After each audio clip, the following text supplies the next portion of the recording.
2월 2일 금요일 마감 브리핑 영상 시작하겠습니다. 저번 주에 컨디션이 너무 안 좋아서 한 주 쉬게 됐네요. 죄송합니다.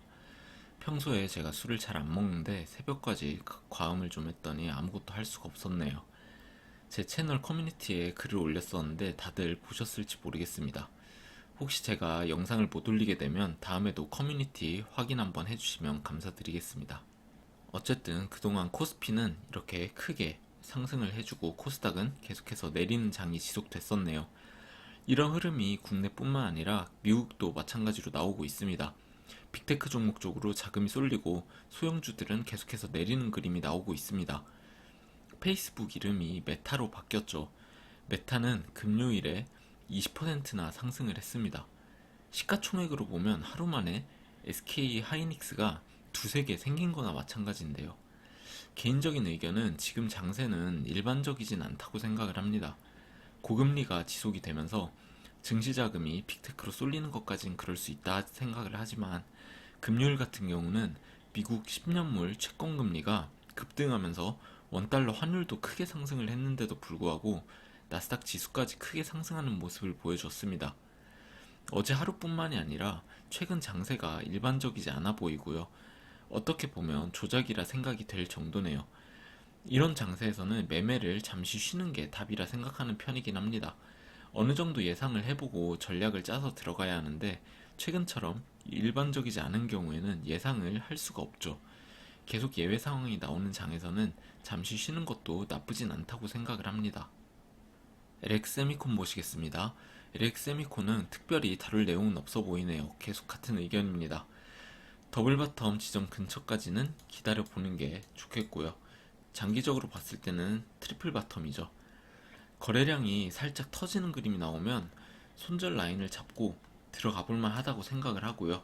만약에 좀 더 아래에서 이렇게 길 것 같은 그림이면 지지받는 것을 확인을 하고 들어가도 늦지 않다고 생각을 합니다. 어쨌든 좀 더 내려올 확률이 높다고 보고 있고 원래 계획대로 72,000원 라인 근처까지 내려올 가능성을 열어두고 기다려보도록 하겠습니다. 솔로엠 보시겠습니다. 커뮤니티 글에 장대음봉을 그리면서 내려온 게 살짝 불안하다고 말씀을 드렸었죠. 이게 살짝 눌리는 그림이 아니라 추세를 반전시킬 듯한 음봉을 만들어서 매수를 안 들어가고 있었는데 결국은 아래로 계속해서 내려오고 있습니다.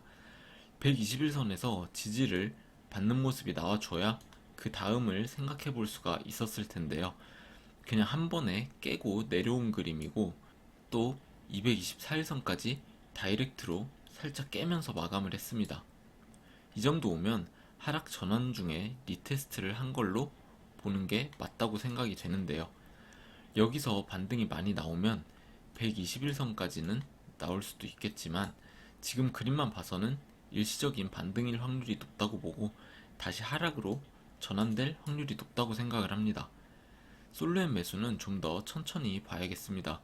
이쪽에 있는 갭을 매꾸러 내려올 가능성도 없지 않고 또 한동안 계속해서 하락 추세거나 횡보를 할 가능성도 있기 때문에 지금 시점에서는 조금 보수적으로 접근을 하는 것이 맞겠습니다. 코스닥 차트 보겠습니다. 코스피는 강하게 반등이 나와주는 반면에 코스닥은 계속해서 하락이 나왔었습니다. 하락 채널 상단을 살짝 깨고 내려갔다가 말아 올리면서 반등을 보여주고 있는데요. 5일선을 살짝 돌파를 해주면서 마감을 했는데 이 반등세가 어디까지 이어질지 잘 봐야겠습니다.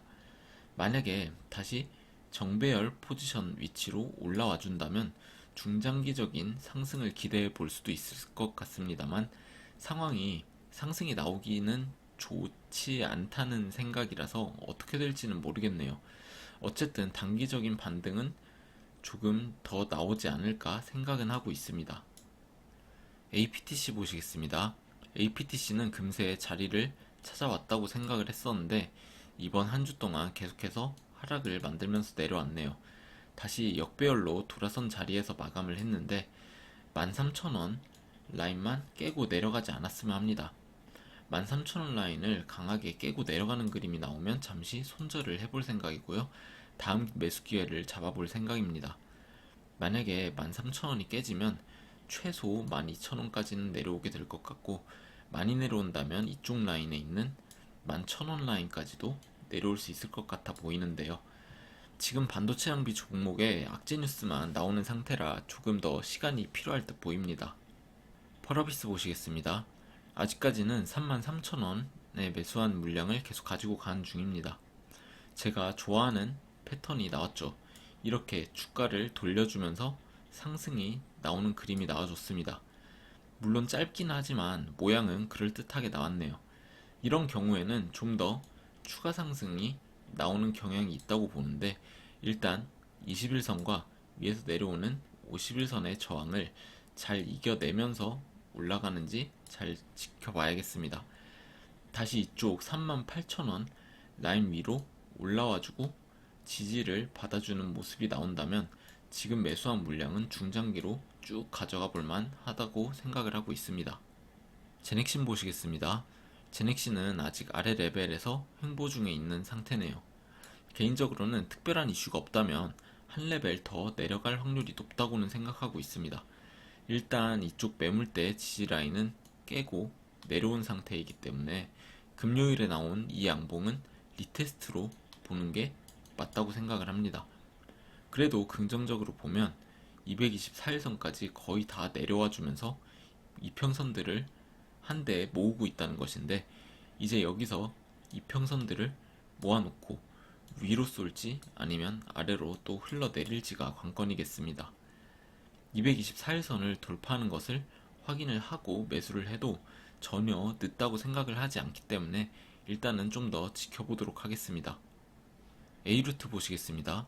A루트는 금요일에 아래로 이렇게 쏟으면서 마감을 했습니다. 이쪽 상승 추세선을 살짝 깨면서 마감을 했는데 그림만 보면 좋아 보이지는 않는 그림이긴 합니다. 하지만 아직 평단보다 위에 있기도 하고 변동성이 큰 종목인 것을 감안을 하면 아직까지는 좀 더 볼만하다고 생각을 합니다. 추세가 완전히 깨졌다고는 생각하진 않고요. 조만간 상황에 따라 깨지는 그림이 나올 확률은 있다고 생각을 합니다. 지금 액면가 아래에 있는데 지금 이 구간이 매집 구간으로 보이긴 해서 크게 문제가 있을 거라고 생각되지는 않네요. 그냥 좀 더 주시하면서 기다려보면 되겠습니다. 제넨바이오 보시겠습니다. 눌림 정도로 끝나진 않았네요. 계속해서 하방 압력을 받고 있는데 그렇다고 아래로 쏟아지지도 않고 있습니다. 참 무빙이 애매하긴 한데요. 추가 매수한 타점보다 지금 살짝 아래 내려와 있습니다. 저는 아직까지는 좀 더 볼만하다고 생각을 해서 포지션을 계속 가져가 보곤 있습니다. 제넨바이오 전 대표가 나갔다고 하는데 저는 개인적으로 별 상관없는 일이라고 생각을 합니다. 어차피 임상권은 제넨바이오가 가지고 있는 거고 다른 누군가가 와서 실행을 해도 상관이 없을 거라고 보고요.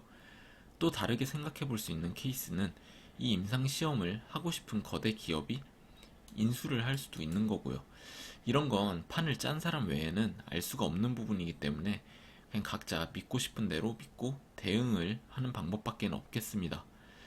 저는 개인적으로 상장 폐지만 되지 않는다면 크게 한번 갈 거라 생각을 하고 있고요. 문제는 상장 폐지의 확률을 배제하긴 어렵다는 거지만요. 2월 7일에 유증 납입이 되냐 안 되냐가 큰 방향성을 결정짓겠네요. 특이사항이 없다면 납입이 되거나 아니면 철회가 되거나 둘 중 하나겠습니다. 어쨌든 아직까진 정리하고 나갈 타이밍은 아직 안 나왔다고 생각이 되고 다음 주 수요일 전까지의 움직임을 잘 살펴보고 결정을 하면 될 것 같네요. 오늘도 시청해주셔서 감사드리고요. 좋은 하루 되시기 바랍니다. 감사합니다.